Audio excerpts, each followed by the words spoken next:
Halo Sobat Perludem, ketemu lagi di Ninis Room episode kali ini. Masih seputar pilkada. Kita mau bicara apa, Haikal?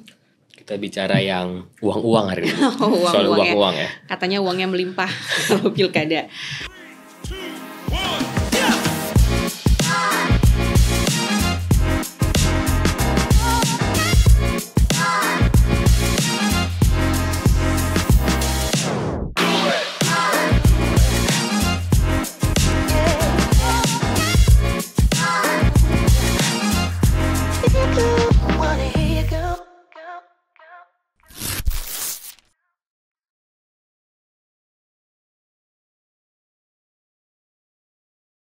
Kami sudah kedatangan bintang tamu ya. Yang pertama ada Mbak Seira dari ICW. Apa kabar Seira? Baik kan ini Haikal. Lalu ada Mas Hemi Lavo Ferdinandes. Betul kan gue namanya? Benar. Kurang R-nya tadi. Hemi Lavour. Tapi kalau pelafalan Lavo. Ya, Apa artinya tuh? Prancis gitu. Duh, kalau dijelasin panjang. Oke, langsung salah kalau gitu ya. Dari Temis Indonesia. Nah, kita mau bicara pembajakan APBD di pilkada. Bedanya sama pemilu, kalau pemilu kan uangnya dari APBN ya. Kalau pilkada dari APBD. Nah, biasanya tergantung incumbent nih. Kalau incumbentnya maju lagi, ya aliran mengalir dengan lancar ya. Akhir kemana tuh? Ya maksudnya uangnya. Jadi misalnya KPU mengajukan dana biasanya ya 100% dipenuhi gitu. Tapi kalau nggak maju lagi ya lama gitu. Gimana Mas Lavo dan Mbak Seira? Sebelum kita ngomongin pembajakannya. Iya, anggaran kita untuk pilkada 2024 mulai beberapa bulan terakhir kan udah banyak dibicarakan gitu ya. Bahkan udah mulai keluar juga taksirannya akan berjumlah berapa, dan itu jumlahnya sangat besar. Kurang lebih ada sekitar di pemberitaan minggu lalu tuh kalau nggak salah 40-an triliun untuk pilkada di 541 daerah. Yang mana anggaran ini tentu jadi meningkat juga dari yang sebelum-sebelumnya. Kalau nggak salah di tahun 2020 tuh anggaran pilkada kurang lebih setengahnya di 20-an triliun. Dan ya tentu anggaran yang sebesar ini pasti ada banyak buntutnya juga di belakangnya gitu ya. Pengawasan yang kalau misalkan tidak berjalan dengan baik, potensi korupsinya juga bakal sangat besar gitu. Jadi tentu ini patut menjadi perhatian juga sih, bukan hanya karena jumlahnya yang besar, karena tentu kita pasti meyakini berapapun jumlahnya itu mau sedemikian besar atau bahkan hanya separuh, bahkan seperempatnya, tetap pengawasan diperlukan gitu. Terlebih kita tahun ini melaksanakan pilkada setelah terlebih dahulu melaksanakan pilpres dan pileg kemarin, dan sudah banyak banget dinamika dan praktik-praktik yang kita lihat yang sangat mungkin berulang untuk terjadi di pilkada begitu. Jadi ya di pilkada tahun ini dengan jumlah anggaran yang sangat besar, aku rasa kita punya banyak bahan pembelajaran dari pilpres kemarin sih untuk bisa melaksanakannya dengan lebih baik gitu. Nah, aku nanya Lavo dulu ya, kan Temis kemarin bikin kajian ya sebelum pemilu ya. Iya, soal penggunaan anggaran, fasilitas negara, bansos gitu. Nah, pasca putusan MK, PHPU itu kan MK bilang semua dalil tuh kan nggak terbukti. Jadi seolah-olah dikatakan ya apa ya? Ya kayak dinormalisasi gitu loh. Yang penting kan nggak ketahuan aja. Yang penting kan nggak ada pasalnya kan. Nah, itu potensi lagi nggak sih di pilkada? Ya, kalau dari kita di Temis Indonesia sendiri, kita melihat dapat dipastikan akan ada duplikasi cara yang sama terkait dengan bagaimana penyalahgunaan bantuan sosial ini. Apalagi skopnya itu di pilkada yang sangat sulit sekali untuk diawasi dan serentak di 508 kabupaten kota dan 37 provinsi gitu. Bagaimana kita akan berharap kepada Bawaslu, para pengawas di daerah, ketika mereka sendiri tergantung pendanaannya untuk penyelenggaraan pilkada itu berdasarkan dana hibah yang diberikan oleh pemerintah daerah gitu. Jadi sangatlah surreal ketika kita berharap akan ada mekanisme pengawasan yang benar-benar dilakukan secara ketat dan juga benar-benar menjatuhkan sanksi yang proporsional terhadap berbagai bentuk kecurangan ketika mekanisme pendanaan di dalam pilkada itu masih bersumber dari APBD. Karena kita melihat bahwa bagaimanapun APBD yang sebenarnya itu sangat menguntungkan petahana kalau dia ikut lagi di pilkada 2024, itu sebenarnya sangat mudah untuk diutak-atik gitu, untuk dapat menguasai KPUD dan Bawaslu daerah sepanjang penyelenggaraan pilkada. Ya sederhananya seperti mereka minta sekitar 8 miliar gitu. Habis itu kepala daerah yang akan maju lagi dalam pilkada bisa saja nanti mereka akan mengatur nih kalau nggak mau ngikutin beberapa permintaan saya, dananya nggak keluarin segini gitu, cuma keluarin segini aja gitu. Nah di situ ruang tawar menawar yang dapat membuka ruang berbagai bentuk kecurangan itu baru dari segi penyelenggara aja kan. Kalau kita coba lihat telusuri lebih jauh lagi, problemnya itu bersumber dari ketentuan yang ada di dalam peraturan terkait dengan pendanaan ini gitu. Hingga saat ini bagaimana mekanisme pendanaan pilkada itu baru diatur dalam surat edaran Permendagri. Kalau kita coba telusuri. Padahal kan seharusnya karena ini mekanismenya oke, kita anggap pemilihan dan memang itu pengaturannya terkait dengan pendanaan karena berasal dari APBD itu diatur melalui Permendagri gitu. Tapi ini kan sisa tahapan pemilu, tahapan pilkada udah berjalan. Tapi surat edaran, aturan hukum untuk menyelenggarakannya hingga hari ini nggak jelas. Surat edaran itu kan tidak memiliki kekuatan hukum mengikat gitu. Jadi duplikasi dari kecurangan-kecurangan penyalahgunaan anggaran sepanjang pilkada 2024 dapat dipastikan akan seperti di pemilu kemarin. Nah, kalau di pilkada kan juga ada penjabat nih. Bukan di pilkada, di daerah sekarang banyak penjabat kan. Penjabat kan kalau aturannya mereka nggak boleh ikut pilkada, kalau mau ikut ya harus mundur. Nah, tapi penjabat ini juga potensi ikut ini juga nggak sih, cawe-cawe di APBD-nya nggak sih? Menurut Sera atau Lavo? Iya. Silakan Lavo. Kalau soal cawe-cawe itu kan udah terbukti ya, walaupun MK mengatakan semua yang didalilkan oleh para pemohon di PHPU Pilpres kemarin itu tidak terbukti, termasuk cawe-cawe yang dilakukan oleh penjabat yang menguntungkan pasangan calon Prabowo Gibran dalam pemilu gitu. Tapi sebenarnya praktik yang terjadi di lapangan itu sangatlah tipis dengan ketentuan aturan.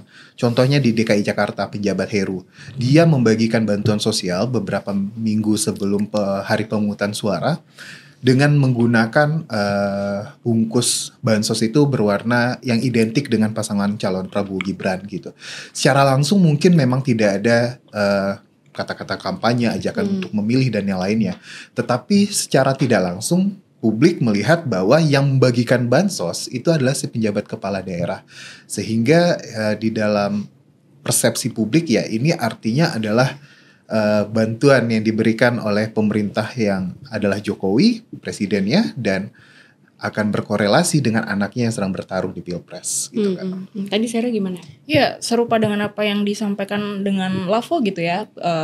Kita udah melihat bahkan sejak proses awal penempatan penjabatnya minim dari proses yang ideal gitu, karena bahkan aturan teknisnya pun nggak ada, sehingga ya dari awal sudah bisa diprediksi gitu ini penempatan orang-orang tertentu dengan background yang seperti apa di daerah-daerah tertentu tentu besar kemungkinan akan punya relasi gitu dengan upaya-upaya yang bisa mereka lakukan untuk mendukung gitu nanti kepentingan pihak-pihak tertentu. Jadi dari awal proses penempatannya sudah tidak transparan dan nggak memenuhi mekanisme yang ideal gitu. Bahkan setelah ICW pun juga melakukan proses permintaan informasi terkait aturan teknisnya dan itu udah dikabulkan, tetap tidak dibuat sih, tapi Permendagri bentuknya itu kan kembali lagi menunjukkan bahwa memang sejak awal penempatan penjabatnya nggak dimaksudkan untuk mengisi kekosongan jabatan semata gitu, tapi ada maksud-maksud lain yang besar banget potensinya untuk nanti arahnya seperti yang Lavo bilang tadi, memuluskan kepentingan-kepentingan tertentu di pilkada nanti begitu. Meskipun secara aturan mereka dibilang tidak boleh ikut pilkada secara langsung gitu ya, harus mengundurkan diri dulu. Tapi kita mengetahui juga bahwa bentuk indirect influence-nya sangat besar dan luas dengan berbagai bentuk gitu. Deikal. Ya, Apa Deikal? Boleh serahkan ke Deikal. Jadi menarik itu dijambung apa yang dibilang Seira tadi ya, terkait dengan penjabat itu juga berperan ternyata ke dalam proses dalam tanda kutip cawe-cawe atau minimal ya ada gerakan membantu lah ya kepada yang ingin mencalonkan gitu kan. Nah, kalau dilihat sekarang ini kan ada dua nih, ada beberapa daerah atau sebagian besar ya daerah itu dipimpin sama penjabat nih. Tapi ada beberapa daerah juga ya berdasarkan putusan MK itu kemudian yang di Pilkada 2020 itu kan sampai nanti pelantikan ya kan, sampai akhir masa jabatannya. Nah, ini kalau melihat dua kondisi ini, mana sih yang lebih potensial untuk terjadi pembancakan APBD? Apakah yang sedang menjabat yang dipimpin oleh penjabat dari pandangan teman-teman ya, dari yang dipimpin oleh penjabat atau yang kepala daerah definitif nih, malah yang lebih berbahaya atau lebih patut dicurigai dan diawasi?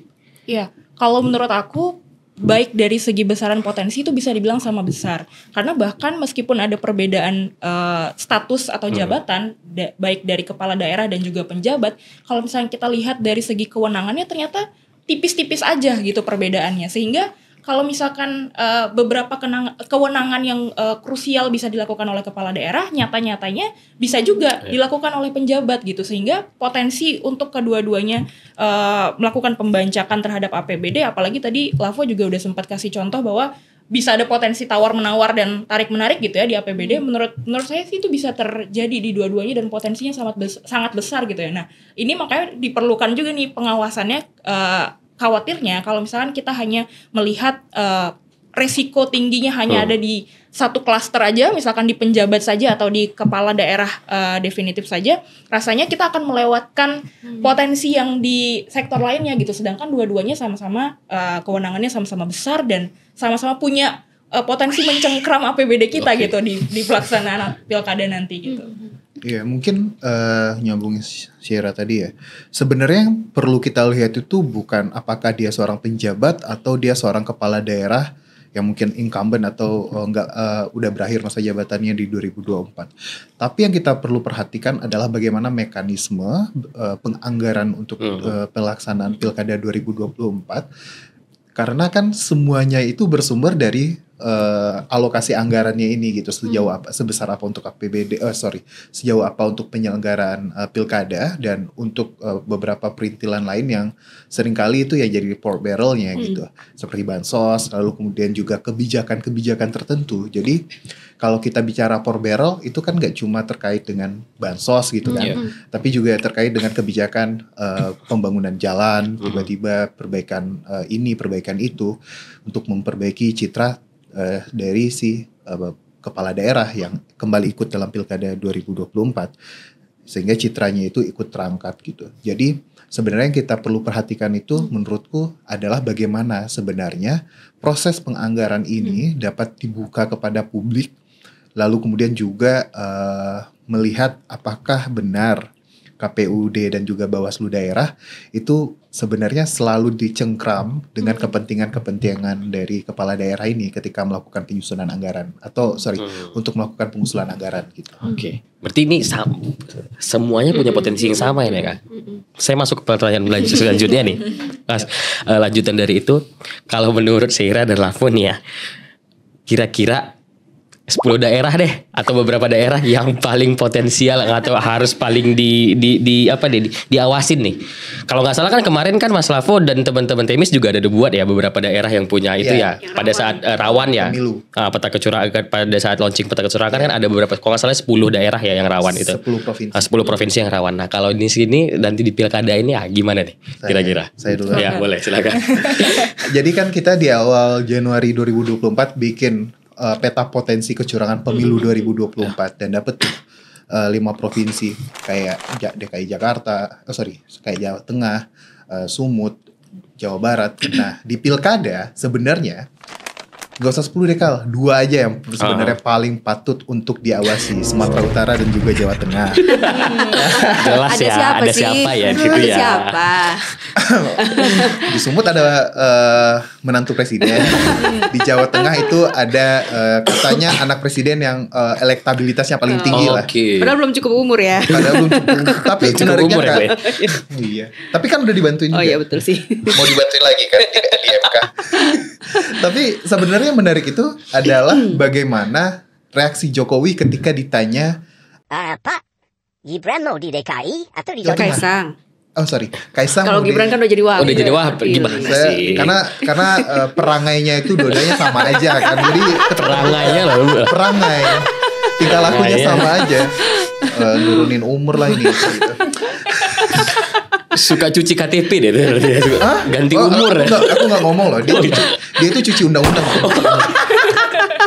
Lanjut. Membayar gitu. Tapi sebenarnya yang perlu diperhatikan itu bagaimana ketika Jokowi ditanya Kaisang mau di DKI atau di Jawa Tengah Pak gitu. Terus Jokowi Pak Jokowinya ngomong, oh terserah mau DKI atau Jawa Tengah kan itu sama-sama di Indonesia aja gitu. Ya masa Jadi di kagak mungkin ya tiba-tiba ya. Vanuatu. Tapi ada kayak pesan tersembunyi menurutku. Karena Kemana aja seakan-akan bisa. ya, selagi masih di wilayah ini Kenapa tidak gitu ya? ada saya Kenapa bisa tidak? diusahakan. Bisa dikondisikan. Bisa seakan-akan kayak gitu loh pesan yang diberikan ya. Selagi Seakan-akan ya Pak Jokowi ya seakan-akan. Jadi yang perlu diperhatikan dua wilayah tersebut. Karena juga kita ada bikin sedang on progress sebuah mini riset itu terkait dengan 10 provinsi yang emang rawan pemilu. Oke. Terus kita coba rawan kecurangan. Terus kita coba telusurin lagi beberapa literatur. Ada tuh Negara Institute itu tahun 2016 bikin riset dan masih sama provinsi yang paling rawan kecurangan. Dan yang menjadi menariknya mereka basisnya adalah di dinasti politik. Dan Jawa Tengah termasuk Sulawesi Selatan, Sumatera Selatan, Banten gitu. Dan yang baru mungkin Sumatera Utara gitu, dinasti baru ini. Jadi sebenarnya hal yang perlu diperhatikan paling jelas adalah yang harus benar-benar. Tapi tanpa kita bilang kayak gini pun udah jadi perhatian nasional juga kan. Iya, kalau dua provinsi ini ya kayaknya. Iya, ya. karena sangat menarik itu sebenarnya pilkada di wilayah ini.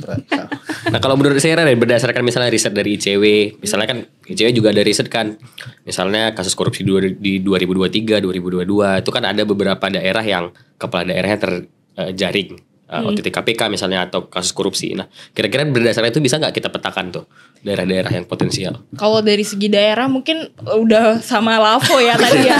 Udah dua provinsi. Idem ya? Iya Idem ya? idem. Untuk yang itu idem dua provinsi. Terutama juga kita patut menaruh perhatian pada daerah-daerah yang dinasti politiknya lumayan besar. Karena ya sebagaimana kita tahu ya kemarin Pilpres dinasti politik juga, Pilkada yang mana tahun-tahun periode-periode sebelumnya praktik-praktek ini sering juga terjadi. Bukan nggak mungkin terjadi lagi tahun ini gitu ya. Karena ya politik dinastinya pasti sudah coba untuk dilanggengkan terus. Terutama di dua provinsi tadi ya. Tadi udah disebutkan potensinya sama Lavo juga untuk penting kita melihat. Terutama soal temuan kasus korupsi juga Haikal menyambung tadi yang Haikal bilang. Kita dari tahun 2021 sampai 2023 itu ICW menemukan ada sekitar 61 kepala daerah yang ditetapkan sebagai tersangka kasus korupsi oleh APH. Dan kalau kita lihat dari 61 tersangka ini, kepala daerah ini, kasusnya itu lebih banyak modusnya mayoritas di suap menyuap dan juga penggunaan APBD untuk kepentingan pribadi. Nah, jadi ini sangat berkaitan juga dan penting juga untuk melihat potensi ini gitu ya. Terutama kalau misalkan salah satu kasus yang belum lama juga waktu itu di Bupati Kapuas yang bersama dengan istrinya ditetapkan sebagai terpidana kasus korupsi, yang mana kasus korupsi tersebut Bupati Kapuas ini dia memotong dana dari sejumlah SKPD, yang mana aliran dana yang udah terkumpul itu disinyalir digunakan untuk kepentingan pencalonan elektoral, baik untuk istrinya yang saat itu akan mencalonkan diri dalam pileg maupun potensi untuk Bupati Kapuas ini untuk mencalonkan diri kembali sebagai petahana. Jadi catatan kecil ini kita bisa bilang kecil karena mungkin kecil gitu dari segi angka gitu ya, tapi potensinya sangat besar untuk terus berkembang. Apalagi itu hanya 61 kasus itu hanya untuk 2 tahun gitu ya. Ada banyak modus-modus lain yang mana kepala daerah itu sangat mungkin nih untuk mengobrak-ngabrik dan nyolong-nyolong dari APBD-nya gitu untuk kepentingan pencalonan. Dan itu tidak hanya untuk dirinya sendiri ketika ingin maju sebagai incumbent, tapi potensinya juga melebar bahkan ke pencalonan kerabatnya. Apalagi kita tahu misalkan sekarang suaminya menjadi kepala daerah di tingkat provinsi, nanti istrinya misalkan dicalonkan di pilkada di tingkat kabupaten misalkan, atau bahkan anak dan lain sebagainya. Itu sangat mungkin sih untuk berkembang ke sana. Jadi daerah-daerah yang tadi disebutkan oleh Lavo, penting juga tambahan untuk kita melihat daerah yang punya dinasti politik yang sangat kuat gitu ya, misalnya di Banten dan lain sebagainya gitu. Nah kalau di undang-undang pilkada itu kan ada aturan bahwa incumbent itu petahana tidak boleh membuat kebijakan yang menguntungkan atau merugikan. Itu ada waktunya tuh 6 bulan. 6 bulan. Nah beda kalau pilpres kan nggak ada, pemilu kan nggak ada sebenarnya. Sebenarnya aturan waktu minimal 6 bulan ini efektif nggak sih?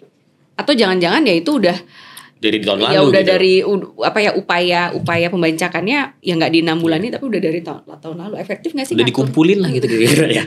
Atau sebenarnya kalau mau diatur nggak itu gitu loh, nggak membatasi waktu kapan mereka bisa mengeluarkan kebijakan yang menguntungkan atau merugikan itu. Iya, mungkin aku dulu ya.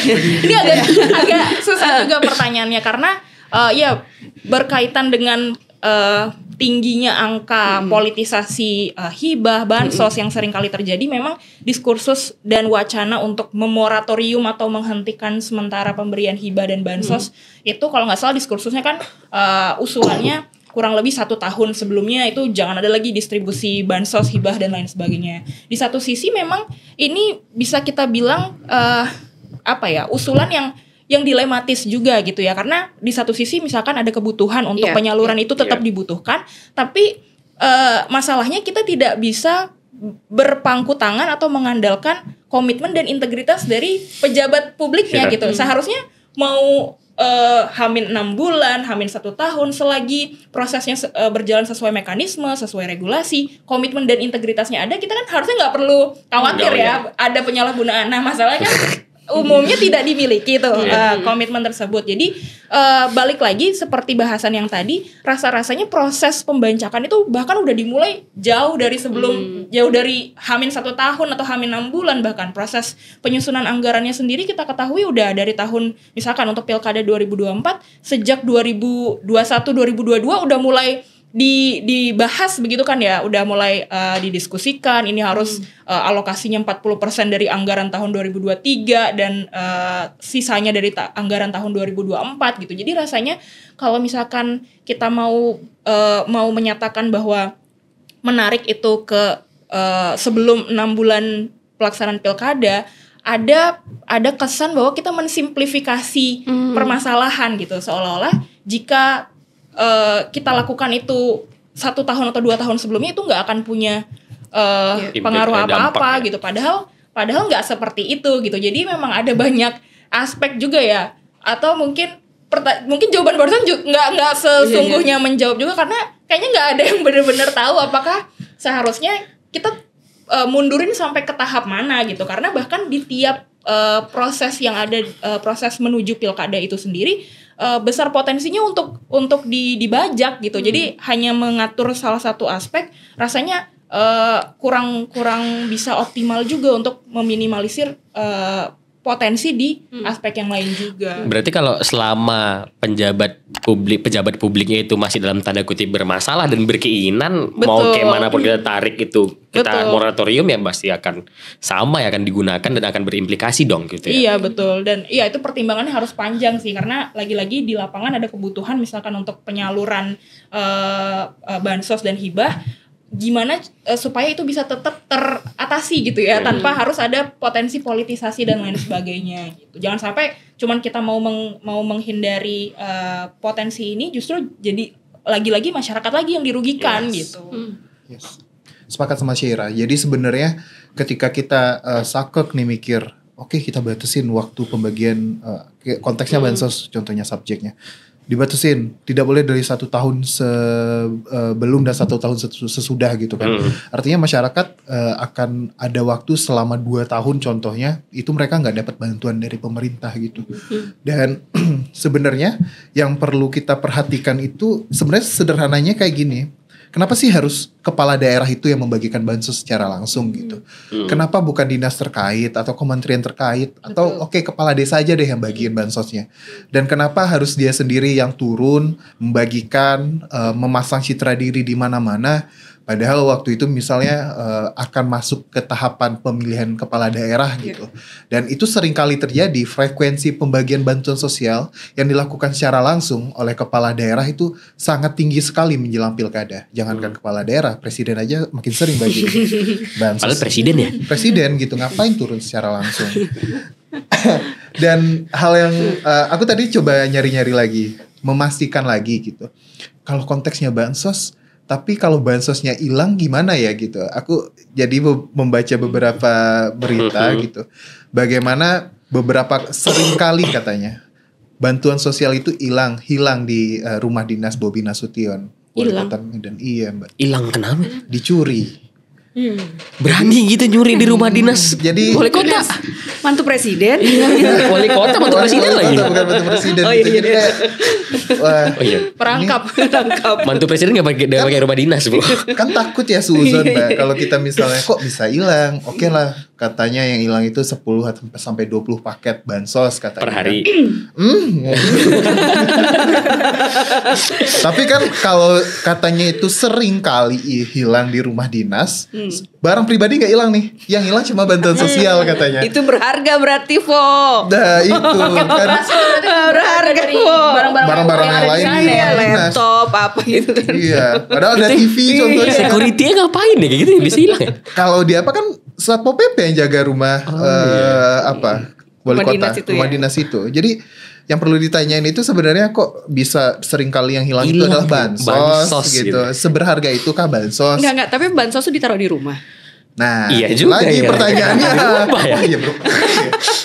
Kok Enggak tahu Mas Bobi, saya nanya nih Mas Bobi ya. Kan Mas Lavo tadi yang Mas kasih tahu Lavo kita ya. Mas ya, Bobi ya. saya juga dikasih tahu sama media, Mas Bobi, Bang Bobi. Eli jangan sampai Mas Lavo saya pulang ke rumah saya di Medan. Saya kamu nggak orang bisa Medan? pulang gitu. Kamu orang Medan, Kal? Medannya di mana, Kal? Ada lah pokoknya ya, jangan disebut makin tahu nanti bahaya saya. Jadi maksudku mekanisme dari pembagian, dari pengumpulan bansos tempatnya tadi, kenapa harus di rumah dinas wali kota gitu? Emang mereka nggak punya seperti gudang atau Gudang, dinas ya. sosial itu nggak punya tempat gitu untuk menampung, karena itu adalah tupoksinya dinas sosial kan untuk terkait dengan kesejahteraan masyarakat yang sebenarnya ini kembali lagi potensial disalahgunakan untuk kebutuhan elektoral, karena bisa jadi kalau misalnya tetap dilakukan secara terus menerus, anggap si calon kepala daerah ini tadi selama 5 tahun dia itu selalu membagikan bansos frekuentif dengan memasang citra diri dan yang lainnya, dan masyarakat melihatnya itu bukan lagi pemberian dari negara, tapi itu adalah pemberian dari individu karena dia selalu muncul untuk membagikan hal tersebut gitu. Jadi apa ya? Kan kita kadang-kadang dibilang itu kan haknya masyarakat gitu, Iya. kenapa nggak boleh? Kan program pemerintah Iya, gitu. betul. Cuman masalahnya ini jadi klaim tadi kan, klaim seolah-olah ya kayak apa ya, kayak ya sinterklas gitu ya, ngasih Iya. bagi-bagi gitu, padahal kan itu uang Padahal pajak. itu kan gentong babi ya, bukan sinterklas gitu. Gentong babi ini the trademarknya teknis. Gentong babi. Oh gitu. bukan. Apa terus teknis apa? Gentong babi. Yang gue mau bilang Dewi Keadilan loh padahal tadi. Mungkin Ada ide Ikal. ini bergeser dari APBD sedikit. Nah ini terkait dengan dana desa. Nah ini kan kemarin baru goal nih, ya apa namanya undang-undang desa kan ya. Desa, Jadi kalau saya nggak salah itu 2 kali 9 tahun ya, atau 27 tahun. 2 kali 7 tahun. 7 atau 9 Ya saya lupa tuh, Ya, 2 kali 9 atau dia kalau nggak salah antara 3 kali 6 atau 2 kali 9. Pokoknya totalnya itu 18, ya kan. Nah ini kan katanya ada yang bilang tuh kado dari proses pemilu. Saya juga nggak tahu nih kalau tahunnya kapan gitu ya. Siapa yang ulang tahun? Bilang kado gitu ya. Nah kira-kira ini berdampak juga nggak ke pilkada? Apakah ada ya dalam tanda kutip, walaupun kalau kita kaitkan koneksi balas budinya tuh agak kurang pas ya, karena ini kan dia ke kepala daerah dan juga kepala desa gitu. Tapi kira-kira ada nggak nih potensi karena masa jabatan yang semakin panjang ini dari kepala desa, otomatis pengelolaan yang sampai sekarang aja masih bermasalah tuh ya terkait dengan dana desa itu makin ya bisa digunakan lah salah satunya untuk ini nih, selain dengan APBD ya, dana desa tadi juga digunakan untuk membiayai calon-calon kepala daerah gitu kira-kira. Jadi kalau kita bicara soal dana desa ya, apalagi ditambah dengan, saya sepakat itu disebut sebagai kado pemberian pasca pemilu gitu dari presiden sebagai pembentuk undang-undang kepada kepala desa. Kita nggak tahu nih untuk apanya, tapi momentumnya itu pas banget loh gitu. Tapi yang perlu kita perhatikan adalah kan di dalam pendanaan penyelenggaraan pilkada itu nggak ada tuh nomenklatur dana desa gitu. Yeah. Seringkali mungkin di dalam praktiknya di lapangan dana desa ini digunakan untuk bentuk dari pork barrel lainnya. Karena nggak bisa kita pungkiri, kepala desa ini sebenarnya kan akan memiliki akses yang sangat dekat dengan kepala daerah. Dan itu biasanya kalau di kampung saya itu sebutnya udah di kafling lah ini. Di kampung Mas Lavo ya. Kampung saya. Ini kepala desa ini adalah orangnya si ini gitu, atau orangnya si kepala daerah yang akan ikut pemilu lagi. Dan dana desa yang seharusnya untuk benar-benar memenuhi kebutuhan masyarakat bisa dialihfungsikan nih untuk kebutuhan terkait dengan penyelenggaraan pilkada. Tapi bukan dalam konteks yang sesuai dengan regulasinya, tetapi lebih kepada pemanfaatannya dilakukan untuk kepentingan si calon kepala daerah ini. Jadi yang perlu kita perhatikan terkait dana desa ini adalah mekanisme transparansinya sih, karena sangat sulit sekali. Jangankan kita memaksa kepala desa untuk transparan ya, palingan transparansi itu kan cuma dimaknai kepala desa dengan oke, ini ada pembangunan, ini dana yang kami gunakan, biaya pembangunannya berapa. Transparansi hanya dipahami sebatas itu gitu. Apalagi di ruang-ruang sumir terkait dengan penyelenggaraan pilkada, ketika misalnya kan kepala desa dilarang untuk kampanye gitu. Pertanyaannya kan sejauh apa kalau dana-dana tersebut dialihfungsikan untuk kebutuhan dari si calon ini gitu. Siapa yang benar-benar memiliki kewenangan untuk mengawasi? Apakah kita masih percaya ke Bawaslu daerah yang tersandra oleh kepala daerah itu gitu. Tersandra berarti ke Bawaslu ya, masalah. Iyalah, kan dananya harus diketok palu sama disepakati. Oke, saya sesuai strategi. Kalau menurut Mbak Sera? Iya, berbicara potensi pasti potensinya tetap sama besarnya begitu ya di setiap tingkatan, termasuk juga kita bicara soal kepala desa dan juga dana desa gitu. Kalau kemarin dalam Pilpres udah ada sejumlah temuan-temuan di mana diduga ada pengerahan kepala desa untuk kepentingan politik tertentu. Hal yang sama sulit rasanya untuk kita bilang tidak akan terjadi pada pilkada. Apalagi pilkada pemilihan kepala daerah konteksnya jauh lebih melokal gitu kan ya. Jadi lebih bisa kita bilang lebih mudah juga nih penggiringan, potensi penggiringan atau pengerahan yang dilakukan oleh kepala desa, termasuk ada potensi melalui alokasi dana desa dan proses tawar menawar yang kita nggak ketahui gitu ya secara struktural gitu, apa yang bisa nanti ditimbal balikan gitu antara kepala desa dengan dalam tanda kutip jasa yang mungkin diberikan untuk mengerahkan masyarakat, dan juga tawaran imbal balik yang kemudian nanti akan diberikan. Meski kita ketahui kalau tadi soal masa jabatan udah aman nih ya sebagai kado gitu ya. Tapi untuk melancarkan proses penyelenggaraan pemerintahan desa ke depan itu pasti kan nggak lepas dari keterkaitannya dengan pemerintah daerah gitu ya, ada di tingkat provinsi, kabupaten dan seterusnya. Jadi lagi-lagi harus dilakukan pengawasan dan pemantauan gitu ya, dan kayaknya ketika kita bicarain soal ini akan ngarah ke kerja-kerja teman-teman koalisi masyarakat sipil yang akan makin berat gitu. Tapi di satu sisi itu nggak bisa dihindari lagi gitu ya, karena mau berpangku tangan atau mengandalkan penyelenggara dan pengawas pemilu rasanya kok naif banget gitu ya. Udah kita lihat kinerjanya pada gelaran yang kemarin seperti apa gitu, dan dalam pilkada yang sebelumnya juga kita lihat penyalahgunaan tidak hanya pada APBD yang dilakukan potensinya oleh kepala daerah yang menjadi petahana, tapi bahkan penyelenggara dan pengawas pemilunya pun juga terlibat dalam kasus korupsi, seringkali seperti itu. Jadi potensinya sangat ada. Kalau kita lihat yang menyelenggarakan saja itu bisa, bagaimana dengan yang jadi objek penyelenggaraannya begitu kan ya, potensinya juga tentu sangat besar. Gitu. Jadi ini tadi pertanyaan aku terakhir, Kal. Oh gitu. Paham Ibu ya? Kepada siapa kita bisa bersandar? kepada siapa? Kepada Tuhan Yang Maha Esa. Apakah kepada Temis Indonesia? Apakah ada dirty vote kedua? Wah, saya nggak tahu. Local election gitu. Saya nggak tahu. Masa nggak tahu? Dirty yang lain mungkin ya Bu ya. Saya tidak tahu. Kepada siapa Mas Lavo kita harus berpasrah? Tadi kan pengawas pemilu MK pun bilang juga waktu kemarin kan di PHPU itu ya Bawaslunya tidak menjalankan kerjanya secara maksimal kan, sehingga ya terjadi pelanggaran di sana sini gitu. Jadi ya pengawas oke, tapi kan ini lembaga ada nih, pengawas pemilu nih ada loh. Masa dibiarin gitu aja sampai ya? kabupaten kota nih, mereka harus ngapain gitu? Apalagi ada sentra gakumdu juga Iya. ya dengan pidana. Terlalu banyak pidana kita ini, Kak.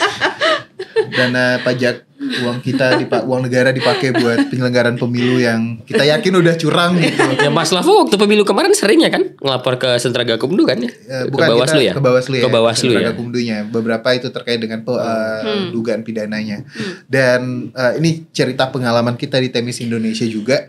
Ketika kita ngelaporin ke Bawaslu itu, mereka tidak ada mekanisme yang jelas terkait dengan ketika laporan itu sudah diterima, apa lanjutannya. Ketika misalnya kita beberapa kali mendapatkan penolakan dengan alasan tidak memenuhi syarat formil gitu, tapi nggak dijelasin tuh syarat yang formil mana aja tuh yang kurang gitu, supaya kita kan perlu untuk melakukan perbaikan kalau misalnya memang ada kekurangan terkait dengan hal-hal administratif dan formil, tapi mereka nggak jelasin itu, yang artinya adalah membuat satu bentuk kecurangan itu akhirnya tergantung gitu, nggak jelas statusnya ini emang kecurangan atau enggak, karena mekanisme yang lainnya, misalnya kita mau ngelaporin nih atau ada peserta yang mau ngelaporin menempuh jalur pengadilan di PT UN contohnya, mereka tetap butuh putusan dari Bawaslu untuk bisa tetap berlanjut ke PT UN.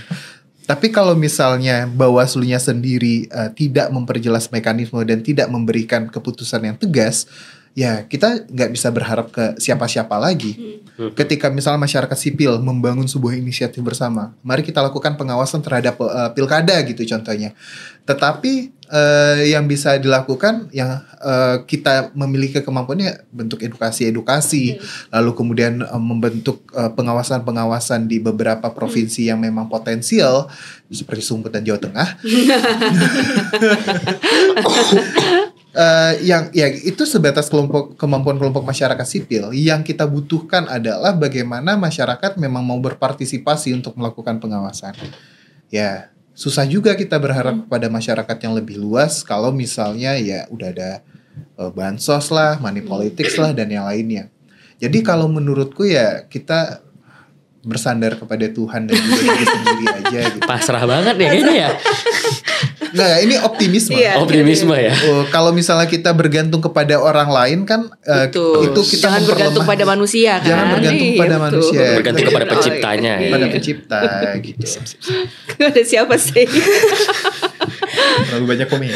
Iya, ini benar seperti yang tadi Lavo bilang ya. Tapi kalau misalkan aku menambahkan, seringkali ketika kita mau masuk ke dalam pelaksanaan pemilu, baik dari pemerintah yang sedang menjabat, kemudian penyelenggara dan pengawas, kami menangkap ada insinuasi bahwa rasanya pengawasan dan pemantauan di masyarakat itu perlu diperkuat. Jadi bagaimana masyarakat seringkali diberikan tata cara melaporkan apa yang menjadi indikator kecurangan, misalkan tindakan apa saja yang bisa dilaporkan dan lain sebagainya. Hal itu tuh seringkali dilakukan oleh penyelenggara dan juga pengawas pemilu. Seolah-olah masyarakat itu sebelumnya tidak sepenuhnya tidak mampu dan tidak ada keinginan untuk melaporkan, karena kan tekanannya selalu ayo jangan khawatir untuk melaporkan gitu. Tanpa disadari sebenarnya permasalahannya seperti yang tadi sudah disampaikan juga, masyarakat keinginannya besar nih memantau, ada kepeduliannya terhadap pelaksanaan pemilu yang lebih baik dan berintegritas. Sejumlah inisiasi pelaporan terhadap dugaan kecurangan sudah dilaporkan, tapi kan lagi-lagi itu dimentahkan dengan proses yang tidak berjalan dengan baik. Kalau kita lihat juga misalkan contohnya ya, waktu kemarin pada saat pelaksanaan Pilpres, masa kampanye, ada informasi mengenai temuan potensial dana ilegal gitu misalkan oleh PPATK, yang kemudian disampaikan sudah diberikan nih informasinya kepada Bawaslu dan KPU, tapi nggak ada tindak lanjut juga. Berarti kan sebenarnya permasalahannya bukan mengenai apakah informasi pelanggaran itu nyampe atau enggak di mereka, tapi ketiadaan untuk menindaklanjuti. Jadi masyarakat separuhnya pada ngelapor semua, kalau nggak ditindaklanjuti ya nggak akan ada yang beres kan sebenarnya kayak gitu. Jadi sebenarnya dari pemilu yang kemarin itu udah banyak banget yang bilang bahwa ini pemilu paling buruk sepanjang sejarah kita gitu ya, dan evaluasi dan perbaikan besar-besaran kayaknya kalau nggak dilakukan itu berarti orang-orang udah tutup mata gitu ya sama fakta yang ada bahwa ada banyak sekali proses yang tidak ideal gitu. Bahkan bukan hanya dalam proses pemungutan suara dan proses-proses sebelumnya, tapi bagaimana lembaga penyelenggara dan pengawas melakukan tupoksinya dengan benar untuk menjaga dan mengawal gitu ya agar ini bisa berjalan dengan baik. Dan berhubung kita masih punya waktu menjelang pilkada yang yang kita juga nggak tahu ya ini apakah akan dianggap serius oleh penyelenggara dan pengawas pemilu, ini harusnya bisa dilihat sebagai perbaikannya di situ gitu. Bagaimana kalau misalkan memang ada kekurangan dalam regulasi kita dalam menindaklanjuti laporan yang sudah masuk, ya jangan dibiarin gitu. Bagaimana regulasinya harus diperbaiki juga, harus dievaluasi di celah mana terdapat loophole yang menyebabkan banyak bablas nih laporan kecurangan masyarakat yang akhirnya tidak bisa ditindak. Nah, ini momentum untuk berbenah yang harusnya bisa dimanfaatkan dengan baik gitu ya. Dan kalau misalnya pertanyaannya kembali diulang, kita harus bersandar kepada siapa? Saya rasa yang jelas bukan kepada presiden dan anak mantunya dan penyelenggara ataupun pengawas pemilu. Kita bersandar kepada sesama masyarakat sipil, kita saling bergandengan tangan aja, bergandengan tangan menguatkan partisipasi dan pemantauan yang bisa kita lakukan gitu. Dan di satu sisi justru ketika pemantauan oleh masyarakat sipil makin menguat, ini harusnya bikin penyelenggara dan pengawas pemilu juga malu gitu, karena mereka itu diberikan kewenangan tupoksi anggaran yang sangat besar untuk melaksanakan sejumlah tugas tersebut, tapi ujung-ujungnya NGO juga nih yang mengambil alih tugas itu. Jadi ya buat KPU Bawaslu ini buat kalian juga. Ini jangan sampai berubah tagline Bawaslu ya. Kalau sekarang itu kan bersama rakyat awasi pemilu, bersama Bawaslu tegakkan keadilan pemilu. Jangan sampai nanti bersama rakyat kita awasi Bawaslu kan gitu ya. Jangan sampai seperti itu. Oh iya. Oke lah, Deika ada lagi? Saya satu lagi terakhir Bu. Mungkin karena kemarin kan teman-teman masyarakat sipil kan banyak nih yang punya inisiatif ya untuk kemudian membuat misalnya platform-platform. Nah, nanti untuk pilkada ada lagi nggak, mungkin dari Temis atau dari ECW ada nggak lagi nih untuk mengawasi itu? Kayaknya ada ya Bu ya. Harus ada sih. Sebenarnya kalau kita sendiri sedang akan mempersiapkan ya berbentuk platform atau apanya, mungkin nanti akan kita launching ya. Ini rahasia sebenarnya. Spill dikit lah. Spill dikit aja. Tapi yang paling penting sebenarnya itu adalah bagaimana platform yang kita gunakan untuk mengedukasi, bukan edukasi sih. Kayak tugas edukasi ini terlalu berat gitu untuk mengkampanyekan lah hal-hal yang dapat dilakukan oleh masyarakat umum untuk melakukan pengawasan terhadap penyelenggaraan pilkada. Jadi ya kita akan melakukan hal-hal aktivitas membagikan konten-konten di media sosial, memperkuat campaign di berbagai platform yang ada. Karena kami percaya bahwa pemanfaatan media sosial itu jangan cuma dipakai oleh buzzer-buzzernya politisi aja gitu. Kelompok masyarakat sipil itu harus merebut ruang-ruang yang selama ini sulit untuk direbut di beberapa platform yang dianggap wah ini udah dikuasai buzzer ya. Ya kita tetap coba untuk tetap penetrasi masuk ke situ, memasukkan nilai-nilai baik untuk masyarakat. Jadi campaign, lalu kemudian juga mencoba untuk kembali membangun penelitian-penelitian yang nantinya kita harapkan bisa jadi catatan lah. Nggak mungkin satu penelitian bisa mengubah pilkada yang bulan November, tapi ini bakal jadi catatan sejarah supaya nanti ketika orang-orang di 2045 yang dikatakan generasi Indonesia emas itu melihat, wah kacau juga ya 2024 ini. Tapi kalau itu saya kurang sepakat itu kalau satu penelitian tidak bisa mengubah apa tadi? Pilkada 2024. Soalnya kemarin tuh satu orang mahasiswa bisa mengubah jalannya pemilu kan. Siapa tuh Kal? Ada deh. Adiknya sekarang dicoba-coba. Oh si Almas Rea. Almas temannya Sera. Bukan Almas Rea. Beda ya. Sakti Biru Rea. Sekarang adeknya nih mau ke MK lagi bahas batas umur calon kepala daerah. Iyalah. Seira mungkin ada dari ICW? Iya, kalau di ICW itu kita punya platform rekamjejak.net yang sudah digunakan sejak beberapa periode pemilu juga, dan pada Pilpres dan Pileg kemarin itu digunakan juga untuk menyediakan informasi terkhususnya soal pileg gitu ya, soal daftar caleg gitu. Memang nggak semua caleg karena itu jumlahnya ada banyak sekali, tapi kita memilihnya gitu di beberapa daerah dengan tingkat kerentanan tertentu gitu. Terutama misalkan ada yang caleg berstatus sebagai mantan terpidana korupsi, itu kita masukkan profilnya di sana. Untuk pilkada, kami juga berencana nanti akan menambahkan sejumlah profil kandidat kepala daerah untuk menyajikan datanya dan informasinya di sana. Ini juga sebagai bentuk ikhtiar kami gitu ya untuk bisa membantu para pemilih nanti dalam mengenal dan mengetahui lebih banyak informasi mengenai calon kepala daerah yang akan mereka pilih gitu.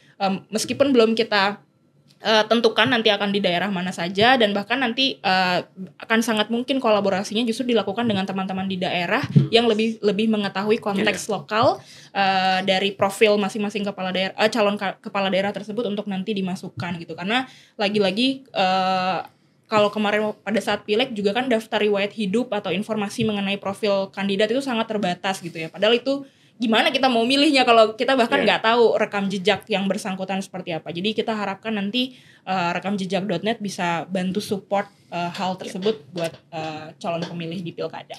Oke. Makasih Sera, Mas Laf, makasih. Yes, Makasih. Ini banyak nyerempet soalnya tadi agak bahaya. Bukan nyerempet lagi, menabrak tadi itu. Enggak lah, kan ini edukasi. Edukasi, kalau kata Mas Laf tadi. ya edukasi. Sekali lagi makasih banyak, Haikal juga makasih. Terima kasih teman-teman udah menyaksikan episode kali ini. Kita ketemu lagi di episode selanjutnya. Sampai jumpa. Itu kayak